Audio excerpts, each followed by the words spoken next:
Existe uma ideia muito fortemente arraigada no senso comum de que preso, no sistema penitenciário brasileiro, ele não trabalha. Isso não é verdade. De acordo com o artigo 31 da Lei de Execução Penal, a pessoa condenada a uma pena privativa de liberdade, ela está obrigada ao trabalho. Além disso, o artigo 39 prevê que são deveres do preso executar os trabalhos, as ordens e as tarefas determinadas pela direção do presídio. E em caso de inobservância desses deveres, isso pode configurar falta grave. O preso pode ter uma série de prejuízos em razão disso. Ou seja, o preso tanto está obrigado ao trabalho, como também, se ele não trabalhar, ele ainda corre o risco de estar cometendo falta grave. O trabalho do preso, ele gera algumas consequências jurídicas. A primeira delas é a remissão da pena, A cada 3 dias trabalhados, o preso ele tem direito de remir em um dia a sua pena. E além disso, o trabalho do preso não está regido pela CLT.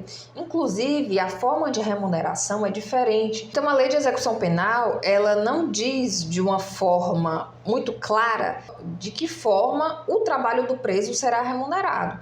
Não é obrigado que o preso receba um salário mínimo pelo seu trabalho, mas ele também não pode receber um valor inferior a 3/4 do salário mínimo. Então, 3/4 do salário mínimo é o mínimo que o preso deve receber pelo seu trabalho. Essa questão da remuneração do preso já foi objeto de discussão no Supremo Tribunal Federal, na ADPF 336. O salário mínimo, a Constituição já determina que ele é nacionalmente unificado, artigo 7º da Constituição Federal, inciso 4º. Então, se questionou o seguinte: se a Constituição já estipula um salário mínimo nacionalmente unificado, poderia a Lei de Execução Penal prever que a remuneração do preso é menor do que o mínimo? Porque o trabalhador, ele já recebe o mínimo. Aquilo que a Constituição prevê já é o mínimo. Então, se afirmou que a Lei de Execução Penal não poderia prever um valor menor do que o mínimo, sob pena de estar violando a própria dignidade da pessoa humana, a isonomia, E essa regra do artigo 7º. No entanto, o STF entendeu que essa previsão da Lei de Execução Penal, ela é constitucional. Um dos argumentos seria o de que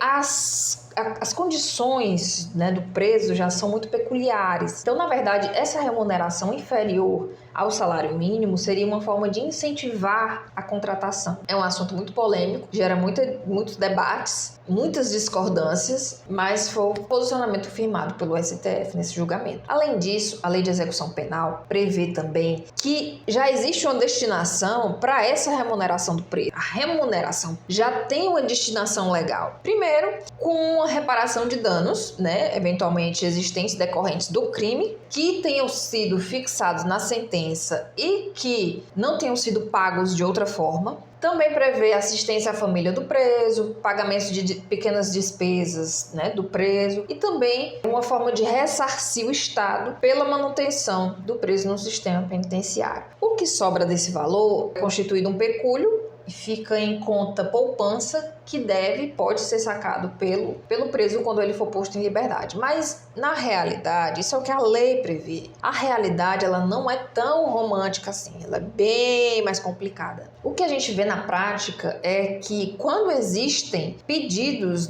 de saque desses valores, para pagar essas despesas, assistência da família ou pequenas despesas do preso, existe uma resistência muito forte à liberação desses valores. E também a gente observa que pelo fato da Lei de Execução Penal não ter sido muito específica, inclusive na forma de remuneração, na prática fica muito a critério dos estados. Existem iniciativas estaduais no sentido de firmar parcerias com instituições econômicas para manter essas contas dessas pessoas que estão encarceradas. Os próprios tribunais têm muita resistência a liberar esses valores, talvez possivelmente pela forma muito vaga como a legislação definiu, deixando muito a critério dos estados essa regulação. Então, na prática, o preso acaba trabalhando dentro do sistema penitenciário sem receber a sua devida remuneração. Normalmente, o trabalho do preso, ele é feito dentro do presídio. Então, serviços, por exemplo, de manutenção, de pintura, de limpeza, alimentação, cultivo de hortaliças, essas coisas são as atividades que os presos normalmente realizam em caráter laboral. Mas a legislação também autoriza o trabalho externo do preso, ou seja, fora do presídio. No entanto, de maneira mais restrita, somente em obras e serviços públicos realizados pela administração direta ou indireta ou entidades privadas, desde que tomadas as cautelas devidas, com os riscos de fuga, indisciplina e etc. Então, na prática, é bem difícil o trabalho externo da pessoa presa, porque demanda uma logística, muito específica, muito, muito complexa da administração, e isso acaba dificultando muito o trabalho externo.